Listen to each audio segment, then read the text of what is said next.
Welcome to In the Green Chair, an interview series by Relay Education. In each episode, we sit down with a professional who's working the green economy to learn about their story. Relay is a Canadian charity that delivers renewable energy and environmental education programs with the goal of creating change for a greener future.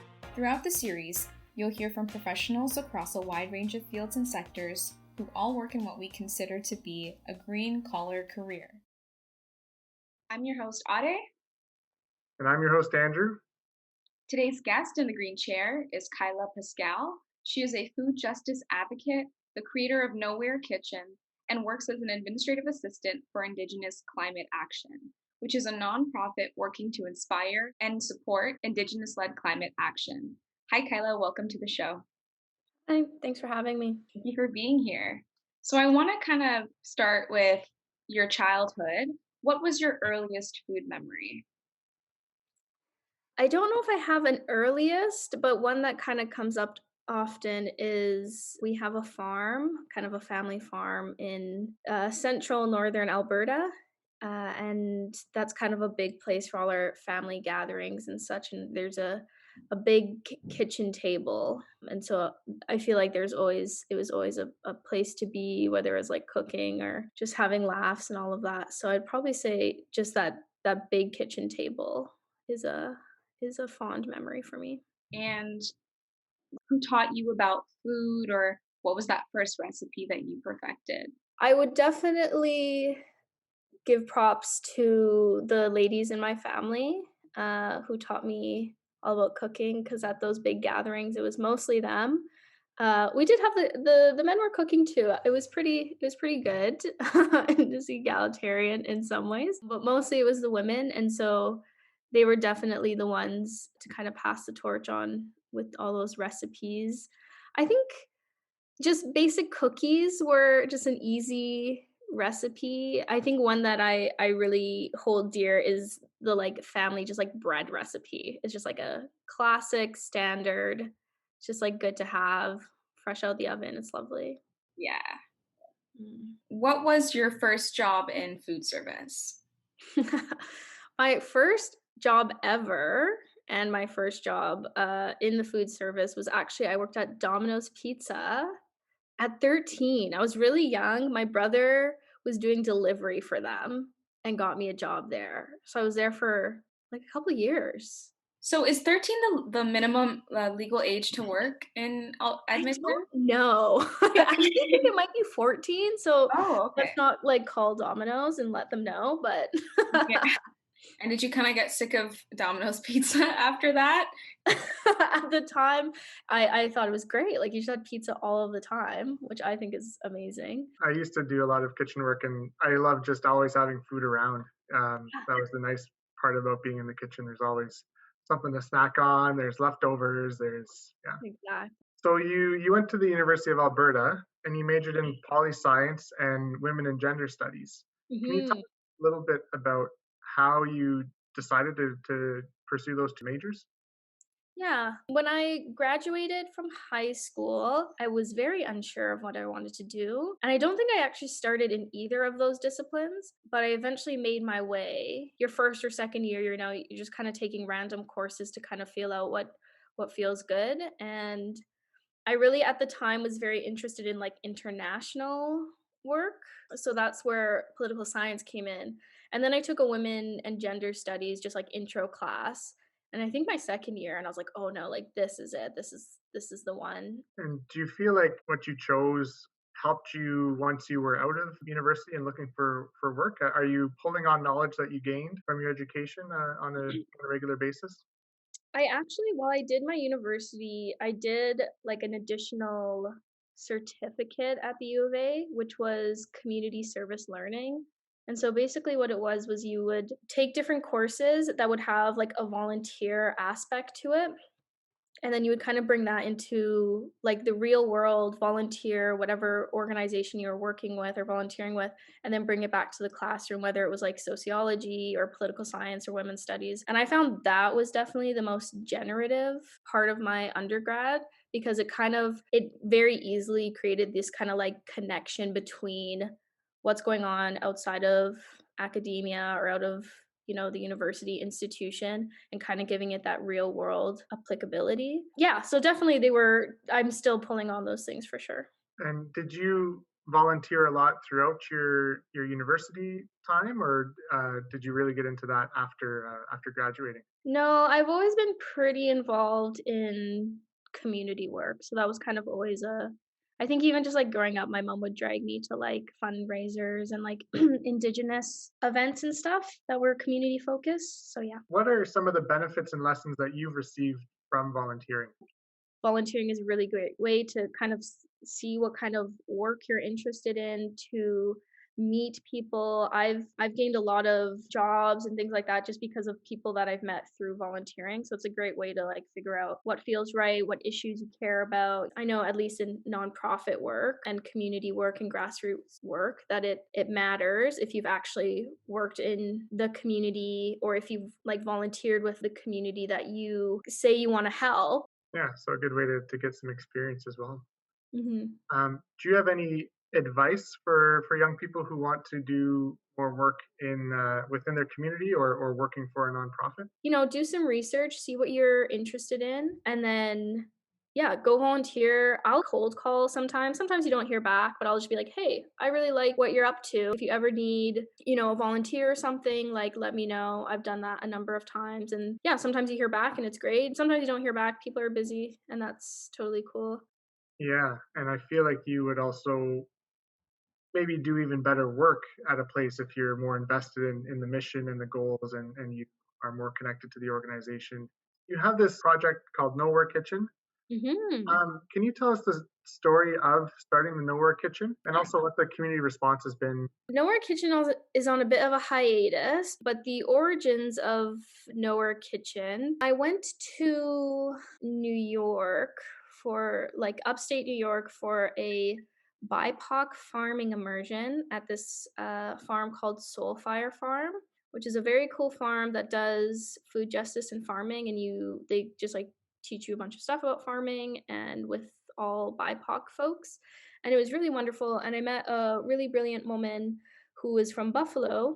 And she was part of like a really successful campaign about getting school lunches for the students that was healthier. And then also that it was being sourced from local Black farmers. Yeah, so it was a really successful campaign. And I was talking to her about it and I was like, well, how did you even get started on this? And she was like, you know what? I just started hosting dinners and talking to people. So then I came back to Edmonton and I was thinking about it. There is a woman, Catherine, who owns a food kitchen. And I was just like, hey, can I use your space? Very wonderfully, she was like, yeah, this sounds great. And I got a grant. And then I basically just started by asking my pals who were BIPOC. Can you explain what BIPOC is for people who are hearing Oh, of for the first course. time?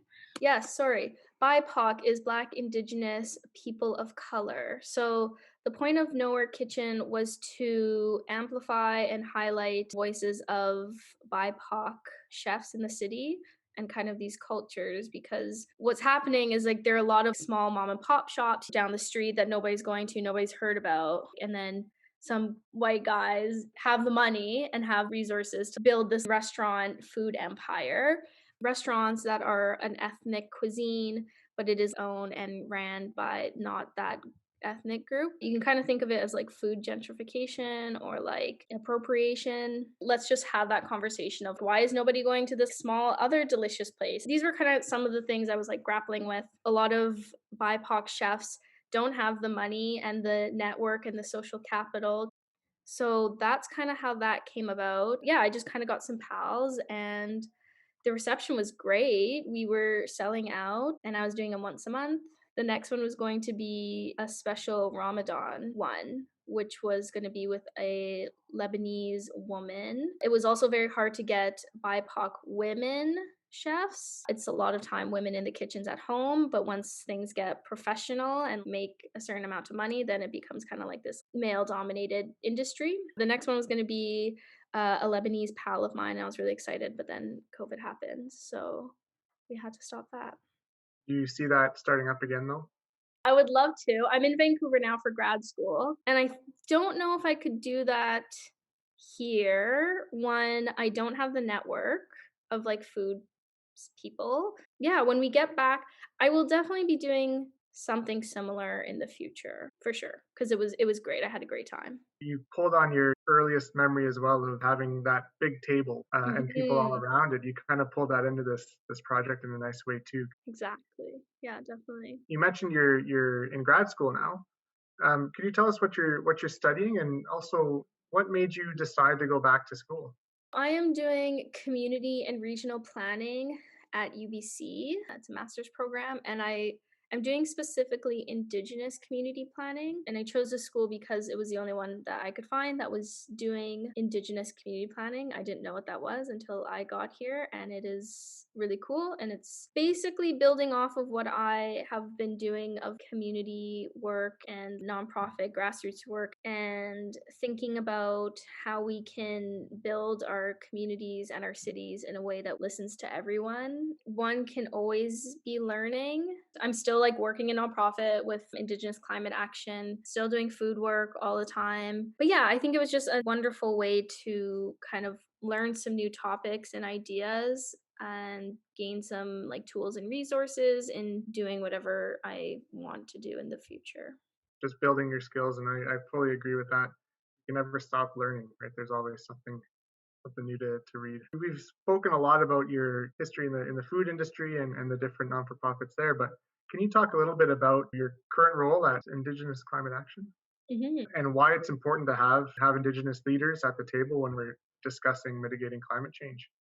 Definitely. I started working at Indigenous Climate Action about a year ago, and I've worn many different hats since I started there, and then has kind of changed since I started grad school because it's obviously part time. I love it. It is a really amazing place to work. It is currently it's all indigenous women, which is pretty rad. There are a number of people on the team who are like absolute leaders and have just such a depth of knowledge and experience in climate leadership work, indigenous climate leadership work. Everybody has a relationship to the land, no matter if they're a settler, new immigrant, migrant worker, indigenous person, everybody has a relationship to the land. I think that indigenous people have like a really healthy and like very like vocal relationship to the land that makes them really good leaders and knowledge keepers about the environment and land and what it means for us to have healthy waters. Like when water is its own being and water is life, it makes sense that you want to protect it. It's, I think,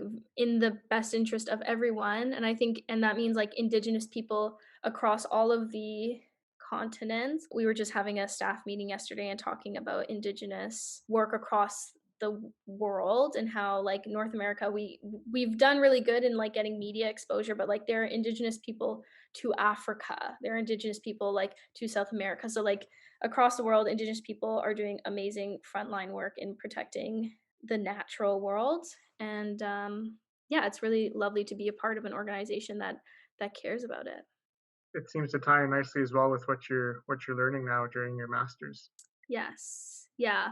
So, part of your community work and food justice work includes advocating for migrant workers because they do make up a huge portion of the people who grow and harvest our food here. Just to define it, migrant workers are temporary foreign workers. So, they're here on temporary visas just for work purposes. Their working conditions and their legal rights are very different. There are three streams of temporary foreign workers. The first is Seasonal Agriculture Workers Program, the second is Temporary Foreign Workers Low Wage Program, and the third is the Caregivers Program. Most of these workers are racialized and come to Canada from South America, Asia, and the Caribbean. Migrant workers sometimes pay recruiters thousands of dollars for the opportunity to work in Canada, but these recruiters are not regulated by the government. So when they are denied overtime pay and minimum wage, they don't speak out because they have too much to lose. Many migrant workers live in housing provided by their employers because their permits require this. But migrant worker housing isn't protected under the Ontario Residential Tenancies Act. This means their homes are often unhygienic, poorly ventilated, too cold in the winter, or too hot in the summer, and overcrowded with dozens of workers forced to live together in cramped quarters. Many workers are afraid to file a complaint with the government because they are often threatened with deportation and termination. How can we, as people who are not migrant workers, how can we support them politically through advocacy or through our votes? And then how can we support them financially? Yeah, definitely. There are a number of really rad organizations across Canada, and some that are working specifically across Canada, and then some that are like more local, that work specifically around migrant worker rights. So I think like Migrant Workers Alliance is a really big one that kind of like is the umbrella of a lot of the other little localized ones, or ones that are doing stuff more specifically in certain areas. And then I would say labor rights. I think that's something that is kind of getting lost on us younger generations. I'd say like millennials and younger, that we don't really consider because we've had these rights forever. Somebody had to fight for those rights. And so I think that's something to really think about, is labor rights and legislation. There were lots of legislations being passed around during COVID that were impacting migrant workers, that are impacting how they get home. Can they get home? People came to work in Ontario and then couldn't get back home. And then it was like, it's been a whole mess. A lot of our farmers market, lots of them use migrant work too. But yeah, I think it's important for us to really consider the realities of where our food comes from, and the people who are like making it possible for us to eat the lovely food that we eat. Thank you. How do you see food intersecting with climate change? Lots of ways, like all of the ways. This summer, I spent a big chunk of time in the country, doing some, I wouldn't say farming, but maybe that's just like imposter syndrome, but like helping my mom's cousin who's a farmer, do farming, like cattle. It was cattle, like care. And I didn't do any of like the grain work, but I was like learning about grain. And so I have been doing a little bit of like research and more learning about like regenerative agriculture. So I think a big thing is stepping away from like the corporatizing of agriculture. So like we need to really take a step back from the like monocultures and the cash crops that are not good for our earth, and we don't really need them. If I'm like, that's my opinion, my expert opinion. So I think like that's one side. And then I think like looking at agriculture, because that's things like the migrant workers, that's things like climate, that's things like our soil health, water usage. And then I think the other side of things is again, like Indigenous food sovereignty, because I think Indigenous people are often the first to recognize like climate change, because they're like, oh, where are the caribou? Like that's a thing. So I think listening and engaging more with Indigenous food sovereignty and like Indigenous climate leaders. Fishing rights, that's a big thing out here in BC. Those are two big areas, like agriculture and Indigenous food sovereignty, that we need to address when it comes to food justice and climate work. Awesome, thanks. And for people who don't know, a monoculture is when you are just growing one type of food or plant, essentially one plant across a huge amount of acreage. So you don't have that diversity. You just have, mono means one, obviously, and so you just have that one plant species growing there. Do you have any book or film that has inspired you that you'd like to share with the audience? Mm. I just read Maria Campbell's Half Breed, which is a memoir of Maria Campbell, is a Métis woman from northern Saskatchewan, and it's just her like telling her lived experience of being a Métis woman and growing up in like a racist colonial society, and the impacts and like traumas of that. It's not an easy light read, um, but the way that she talks about Métis people, and the culture just like fills my little Métis heart with a lot of love and excitement for like our people and the goodness that is there that we don't often hear about. I feel like I never hear about like what's going on with Métis. So it's nice to hear a really beautiful story of a Métis woman. Awesome, thank you. Thank you, Kyla, for sitting in the green chair with us and teaching us about food justice. Where can we find you on the internet and keep up to date with all of the projects that you're working on? You can find me at Kyla P Loves Food on Instagram. I'm also doing a new food project called Hungry. It's a zine, so a little like DIY magazine with my friend Catherine, and we are doing like a food literary magazine. So you can find us there on Twitter and Instagram at Hungry Zine. That's exciting. Okay, everyone, sign up for Hungry Zine. Mm-hmm. We hope you enjoyed learning about the different paths people take to working in the green economy. Follow us on social media at Relay Education and check out our website, relayeducation.com, to learn more.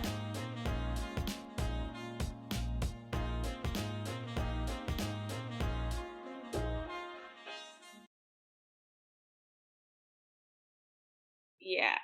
Like the